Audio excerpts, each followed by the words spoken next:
Je lis du livre de Jean chapitre 13 au verset 12 qui suit. Après qu'il leur eut lavé les pieds et qu'il eut pris ses vêtements, il se remit à table et leur dit, comprenez-vous ce que je vous ai fait?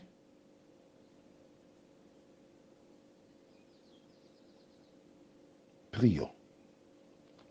Notre Seigneur et notre Dieu,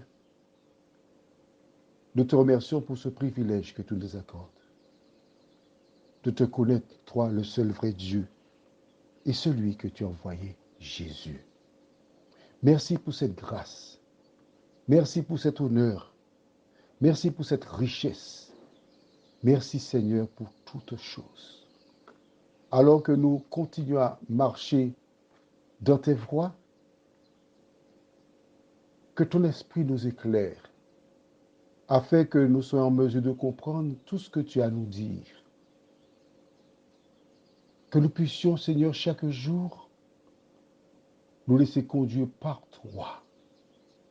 Nous t'en prions. Au nom de Jésus, pour ta gloire éternelle. Amen.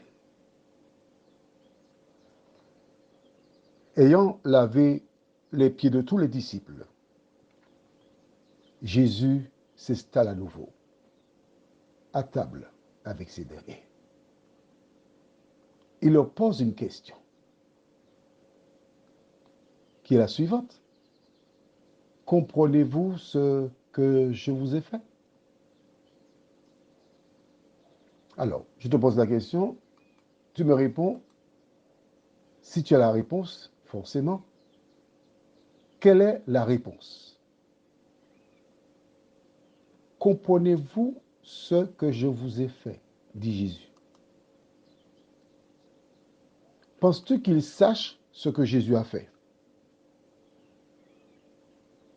Non, ils ne savent pas. Selon toi, est-ce que Jésus sait qu'ils ne savent pas?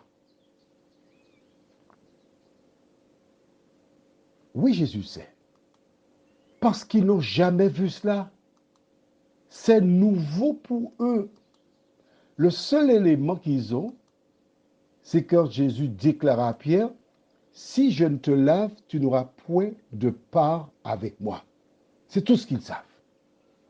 En dehors de cela, ils ne savent rien du tout. Dans ce cas, s'ils ne comprennent pas ce que Jésus a fait, pourquoi pose-t-il la question? Parce qu'ils ne savent pas.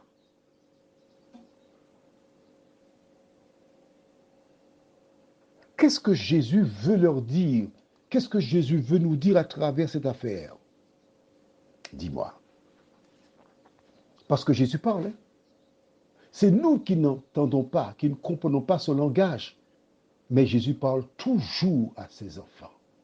Si seulement nous nous donnons les moyens pour l'écouter. Qu'est-ce que Jésus souhaite leur dire? Que doivent-ils comprendre par cette affaire? En lisant la Bible, je suis arrivé à une conclusion. Souvent, Jésus pose des questions. Pourquoi?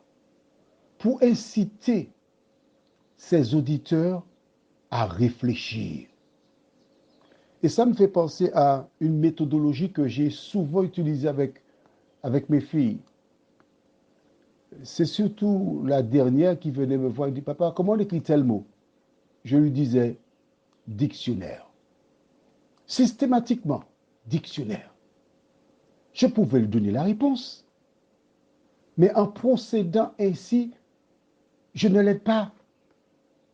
Il faut qu'elle aille dans le dictionnaire chercher, trouver la réponse à la question. Jésus incitait à réfléchir. Quand tu écoutes le WhatsApp, tu dois analyser, réfléchir et comprendre le pourquoi du comment. Prions. Notre Seigneur et notre Dieu, c'est pour la première fois que les disciples voient cela. Ils ne comprennent pas. Ils ne savent pas. Mais nous savons, Seigneur, que tout ce que tu fais, tu le fais bien. Nous avons la certitude que tu ne laisses jamais tes enfants dans l'ignorance. Aide-nous, nous t'en prions, chaque jour à réfléchir, à méditer, car ce n'est qu'ainsi que nous serons à même de comprendre ta parole et d'avancer avec toi, nous t'en prions, au nom de Jésus et pour ta gloire éternelle. Amen. Je te souhaite une bonne journée.